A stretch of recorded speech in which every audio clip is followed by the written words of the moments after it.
Bonjour à tous, j'espère que vous allez bien. Aujourd'hui on se retrouve dans une nouvelle vidéo et on va parler des brush pens qui se trouvent à Action.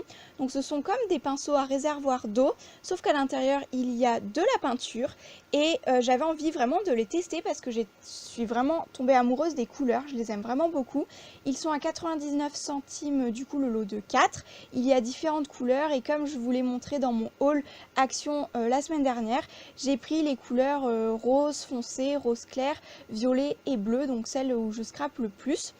Donc pour les tester, j'ai pris mon nouveau Art Journal et j'ai tout de suite commencé avec le rose foncé. Alors sur l'emballage, il y avait un petit peu un dessin comme si c'était de l'encre aquarellable et grosse surprise en commençant sur le papier, en fait, ça fait vraiment de la peinture comme de la gouache, enfin ça fait vraiment de la peinture pour enfants, gouache ou acrylique, mais en aucun cas ça fait un rendu aquarellable, à voir peut-être après avec de l'eau.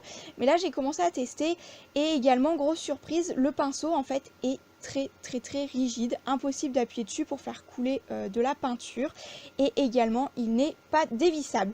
Donc ça a la forme du pinceau à réservoir d'eau mais ça n'en a que la forme. Pour moi c'est juste un feutre un peu peinture avec en fait un embout pinceau, mais c'est tout. Donc ce rose foncé, il était peut-être un petit peu défectueux comparé aux autres parce que là j'ai commencé avec celui-ci, mais vous allez voir que les autres étaient un petit peu, avaient l'air de meilleure qualité en tout cas. Donc là en frottant, en tapotant, en secouant mon feutre, rien à faire, j'avais encore des traces blanches, enfin ça faisait vraiment bizarre, c'était pas homogène et j'avais l'impression qu'à des moments la peinture ne coulait pas. Voilà, et finalement en y allant très doucement, ça a un petit peu mieux fonctionné et je suis passée ensuite au test du rose clair. Donc là je pense que vous le voyez à la caméra quand même, c'est assez remarquable, enfin ça se voit encore plus en vrai. La peinture du coup rose clair était beaucoup plus liquide. Et ensuite, le violet, c'est pareil, donc vraiment beaucoup plus homogène, enfin beaucoup plus fluide, et ça sortait beaucoup mieux du pinceau, même si le violet avait encore quelques petits soucis pour couler, mais c'était bon, l'amorce également, et en zigzag, enfin vraiment, c'était très fluide. Et le dernier, c'est donc le bleu, un peu bleu turquoise, et là, pareil, beaucoup plus fluide, donc je pense que c'était le rose qui avait peut-être le rose foncé, un petit souci de mélange dans le tube, à voir pour la prochaine utilisation ce que ça donne. Donc là j'ai pas cherché à faire quelque chose de très joli, mais voilà le rendu. Les couleurs sont assez flashy, elles sont sympas, elles sont à peu près pareilles que sur le tube. Et du coup comme c'était aquarellable en fait sur l'emballage, enfin il n'y a pas d'explication sur le paquet, il n'y a rien du tout à part qu'il y a 4 feutres dedans, mais sinon il y a juste une petite image d'une tache comme ça qui fait un petit peu peinture aquarellable. Donc j'ai sorti une petite éponge et j'ai humidifié ma feuille.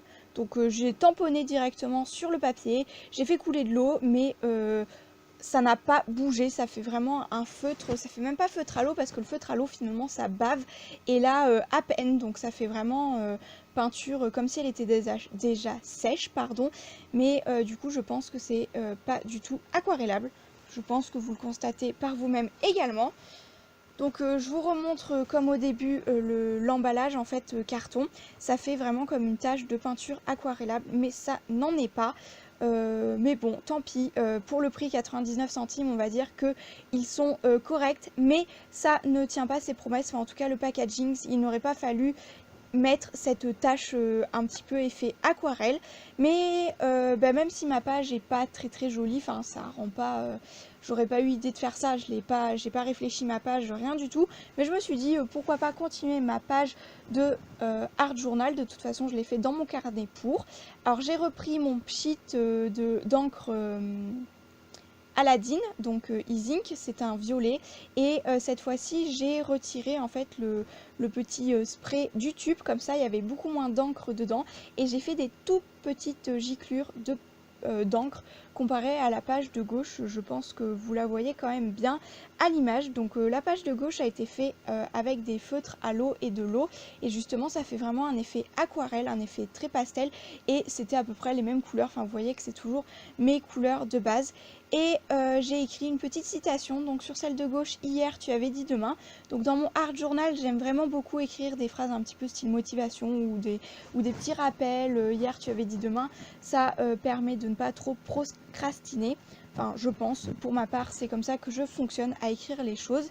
Et pour la phrase de cette page-ci, j'ai écrit ta seule limite, c'est toi seul. Donc bien pour montrer que avec de la motivation, on fait quasiment ce qu'on veut. Quand on veut, on peut. C'est une phrase que j'aime beaucoup également. Et ensuite, je suis passée à des petits doodles sur toute ma page. Pareil, ils n'étaient pas très calculés, je ne me suis pas vraiment hyper appliquée. Mais j'ai quand même voulu finir cette page, malgré que le test des feutres était moyennement concluant. Je vous ai pas tout filmé parce que c'était pas ça le thème de la vidéo, mais je vous montre le résultat final.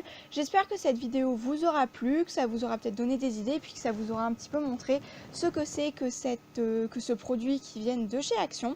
Et pour ma part, je vous retrouve très bientôt dans de prochaines vidéos. Ciao!